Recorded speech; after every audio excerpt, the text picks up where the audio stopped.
Hey everyone, and welcome back. If you think you know everything about Star Wars, get ready to have your mind blown. Today, we're diving into some of the most surprising and fun facts from a galaxy far, far away. May the Force be with you as we uncover these secrets. Let's start with a classic. Did you know that when the first movie premiered in 1977, it was just called Star Wars? That's right. The title, Episode 4, A New Hope, was only added later for the theatrical re-release in 1981. This was done to set the stage for the prequels that George Lucas already had in mind. It's wild to think that audiences originally had no idea they were jumping into the middle of a much larger story. Speaking of the original film, how much screen time do you think the main villain, Darth Vader, actually had? If you guessed anything over 15 minutes, you'd be wrong.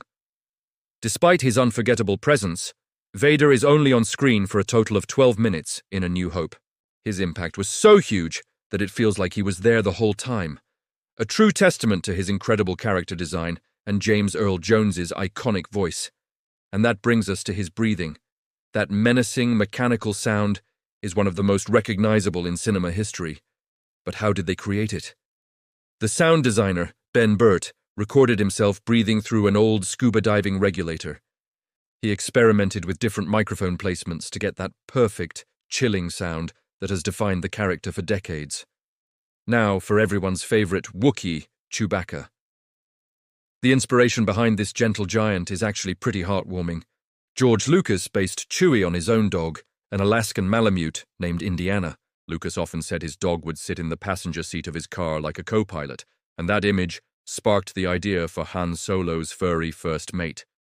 And yes, that's the same dog that inspired the name Indiana Jones. Let's talk about another beloved character, Yoda. Can you believe he was almost played by a monkey? The initial plan was to have a real trained monkey wear a mask and carry a cane to portray the wise Jedi Master. Thankfully, one of the crew members pointed out that the monkey would probably just keep pulling the mask off, and the idea was scrapped in favor of the brilliant puppetry of Frank Oz. Close call, right? Ever wondered what language Jabba the Hutt is speaking? It's called Huttes, and it's not just random gibberish. The sound team actually created it by mixing elements of real languages, primarily Quechua, an indigenous language spoken in the Andes. They also blended in some sounds from English and other languages, playing them backward to create something truly alien. What about the lightsabers? Today we see a rainbow of colors, but it wasn't always that way. Originally, the meaning was super simple. Blue was for the good guys, the Jedi, and red was for the bad guys, the Sith. It wasn't until Return of the Jedi that we saw a new color, green for Luke's new lightsaber, which was added partly for practical reasons. It stood out better against the blue sky of Tatooine. Here's a fact that changes everything. Luke and Leia were not originally siblings. In the early drafts of The Empire Strikes Back, the plan was for Luke to have a different, long-lost sister. The decision to make Leia his twin was a relatively late change made during the writing process for Return of the Jedi. That certainly makes their kiss in the second film a little awkward. Let's talk Ewoks. Those cute, cuddly creatures from the forest moon of Endor are household names.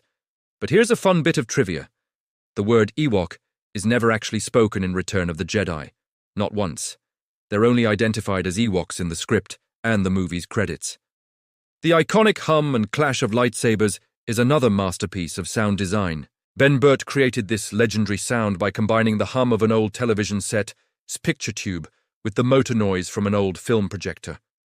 When he waved the microphone past the TV, it created that vroom sound we all know and love. It's amazing how everyday sounds can be transformed into something so epic. Han Solo is Harrison Ford, and we can't imagine it any other way. But he wasn't the first choice.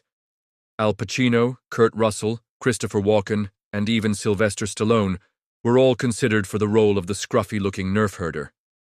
Ford was initially just hired to read lines with other actors during auditions, but he did it with so much charisma that he ended up winning the part himself.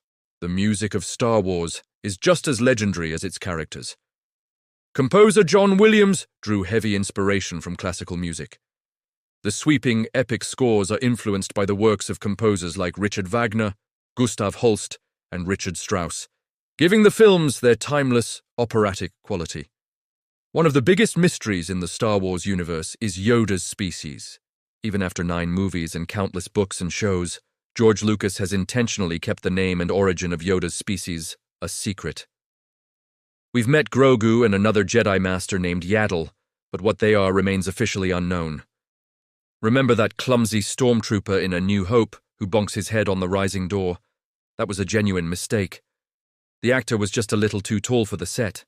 George Lucas thought it was funny and decided to keep it in.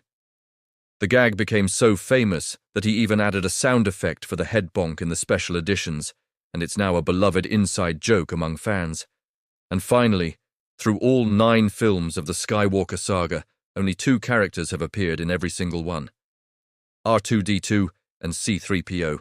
From the prequels to the sequels, this dynamic droid duo has been there for every major event, serving as the constant, often comedic, thread that ties the entire epic story together.